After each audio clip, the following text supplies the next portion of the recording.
आप सभी दर्शकों का स्वागत है। मैं हूं आपके साथ मुबीना। ಇವತ್ತು ವಿಜಯಪುರ ಜಿಲ್ಲಾ ಕಾಂಗ್ರೆಸ್ ಕಾರ್ಯಾಲಯದಲ್ಲಿ ಪಕ್ಷದ ಎಲ್ಲ ಜಿಲ್ಲಾ ಮುಖಂಡರನ್ನ, ಜಿಲ್ಲಾ ಮುಂಚೂಣಿ ಘಟಕದ ಅಧ್ಯಕ್ಷರನ್ನ, ಗೌರವಾನ್ವಿತ ಕಾರ್ಯಕರ್ತರನ್ನ ಕರೆದ ಉದ್ದೇಶ ಇದೇ ದಿನಾಂಕ 14ನೇ ತಾರೀಕಿನ ದಿವಸ ಇಂಡಿ ಪಟ್ಟಣಕ್ಕೆ ಕರ್ನಾಟಕ ರಾಜ್ಯದ ಜನಪ್ರಿಯ ಮುಖ್ಯಮಂತ್ರಿಗಳಾದಂಥ ಸನ್ಮಾನ್ಯ ಶ್ರೀ ಸಿದ್ದರಾಮಯ್ಯ ಸಾಹೇಬರು, ಉಪಮುಖ್ಯಮಂತ್ರಿಗಳು, ಕರ್ನಾಟಕ ಪ್ರದೇಶ ಕಾಂಗ್ರೆಸ್ ಪಕ್ಷದ ಅಧ್ಯಕ್ಷರಾದಂತಹ ಸನ್ಮಾನ್ಯ ಶ್ರೀ ಡಿ ಕೆ ಶಿವಕುಮಾರ್ ಸಾಹೇಬರು ಇಂಡಿ ಮತಕ್ಷೇತ್ರದಲ್ಲಿ 2 ವರ್ಷಗಳಲ್ಲಿ ಮಂಜೂರಿ ಆದಂತ ಸುಮಾರು 4,550 ಕೋಟಿ ರೂಪಾಯಿಗಳ ಕಾಮಗಾರಿಗೆ ಚಾಲನೆ ಕೊಡ್ತಕ್ಕಂತ ಒಂದು ವಿಶೇಷ ಕಾರ್ಯಕ್ರಮಕ್ಕೆ ಆಗಮಿಸ್ತಾ ಇದ್ದಾರೆ.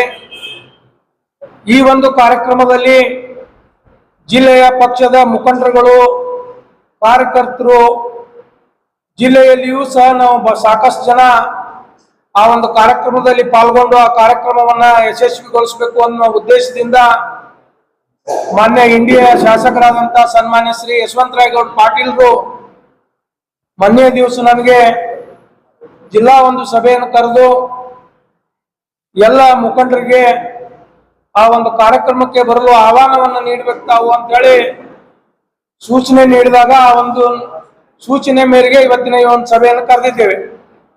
ನಮ್ಮೆಲ್ಲರಿಗೂ ಗೊತ್ತಿದೆ, ರಾಜ್ಯದಲ್ಲಿ ಸನ್ಮಾನ್ಯ ಶ್ರೀ ಸಿದ್ದರಾಮಯ್ಯ ಸಾಹೇಬರು ಮುಖ್ಯಮಂತ್ರಿಗಳಾದ್ಮೇಲೆ ಸಾಕಷ್ಟು ಗ್ಯಾರಂಟಿ ಯೋಜನೆಗಳಿಗೆ ಹಣ ತೊಡಗಿಸಿದ್ದಾರೆ.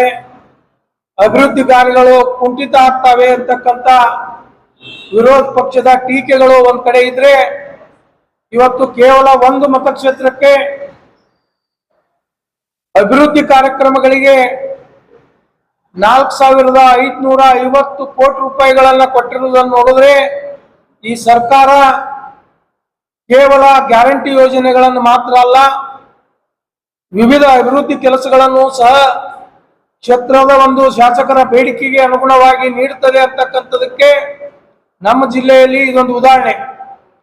ಇಂಡಿ ಮತಕ್ಷೇತ್ರ ಅಷ್ಟೇ ಅಲ್ಲ, ಅನೇಕ ಮತಕ್ಷೇತ್ರಗಳಲ್ಲಿಯೂ ಸಹ ಈ ರೀತಿ ಅಭಿವೃದ್ಧಿ ಕಾರ್ಯಕ್ರಮಗಳಿಗೆ ವಿಶೇಷವಾದಂತ ಅನುದಾನವನ್ನ ಕೊಟ್ಟಿರುವುದನ್ನು ನಾವೆಲ್ಲ ಕೇಳಿದ್ದೇವೆ, ನೋಡಿದ್ದೇವೆ.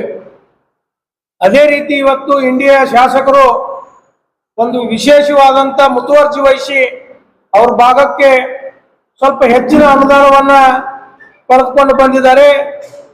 ಅವರು ಆ ಅನುದಾನದ ಒಂದು ಉದ್ಘಾಟನೆ ಏಕಕಾಲಕ್ಕೆ ನಾನು ನೆರವೇರಿಸಬೇಕು ಅಂತಕ್ಕಂಥ ಉದ್ದೇಶದಿಂದ ಸನ್ಮಾನ್ಯ ಮುಖ್ಯಮಂತ್ರಿಗಳನ್ನ ಮತ್ತು ಉಪಮುಖ್ಯಮಂತ್ರಿಗಳನ್ನ ಇದೇ 9ನೇ ತಾರೀಕಿನ ದಿವಸ ಫಿಕ್ಸ್ ಮಾಡಿ ಒಂದು ತಿಂಗಳಿಂದಲೇ ಕಾರ್ಯಕ್ರಮದ ರೂಪುರೇಷೆಗಳನ್ನು ತಯಾರಿಸಿದ್ರು. ಕೊನೆ ಗಳಿಗೆಯಲ್ಲಿ 9ನೇ ತಾರೀಕಿದ್ದಂತ ಕಾರ್ಯಕ್ರಮ 14ನೇ ತಾರೀಕಿಗೆ ಮುಂದೋಗಿದೆ. ಈಗ 14ನೇ ತಾರೀಕಿನ ದಿವಸ ಸನ್ಮಾನ್ಯ ಮುಖ್ಯಮಂತ್ರಿಗಳು, ಉಪಮುಖ್ಯಮಂತ್ರಿಗಳು ಇಂಡಿ ಪಟ್ಟಣಕ್ಕೆ ಬರುವುದು ನಿಶ್ಚಿತವಾಗಿದೆ. ಇವತ್ತಿನ ಸಭೆಯಲ್ಲಿ ಇಲ್ಲಿದ್ದಂತ ವೇದಿಕೆ ಮೇಲೆ ಇರ್ತಂತ ಎಲ್ಲ ನಮ್ಮ ಪಕ್ಷದ ನಾಯಕರು, ಇಂದಿನ ಪಕ್ಷದ ಅಭ್ಯರ್ಥಿಗಳು, ನಾವೆಲ್ಲರೂ ಕೂಡಿ ವಿಜಯಪುರ ಜಿಲ್ಲೆಯಿಂದ ಮತ್ತು ವಿಜಯಪುರ ನಗರದಿಂದ ಎಷ್ಟು ಜನ ಪಾಲ್ಗೊಳ್ಬೇಕು, ಅದರ ವ್ಯವಸ್ಥಾ ರೂಪುರೇಷೆಗಳನ್ನ ನಾವು ಈ ಸಭೆಯಲ್ಲಿ ಮಾಡ್ತಾ ಇದ್ದೇವೆ ಅಂತಕ್ಕಂಥ ಮಾಹಿತಿಯನ್ನ ನಾನು ತಮ್ಮೆಲ್ಲ ಮಾಧ್ಯಮಗಳಿಗೆ ಕೊಡಲಿಕ್ಕೆ ಇಚ್ಛೆ ಪಡ್ತಾ ಇದ್ದೀನಿ. लेटेस्ट न्यूज अपडेट्स के लिए YouTube एक्सप्रेस को सब्सक्राइब कीजिए, साथ में बेल आइकॉन को भी क्लिक कीजिए। साथ ही साथ लाइक, शेयर और कमेंट करना ना भूलिए।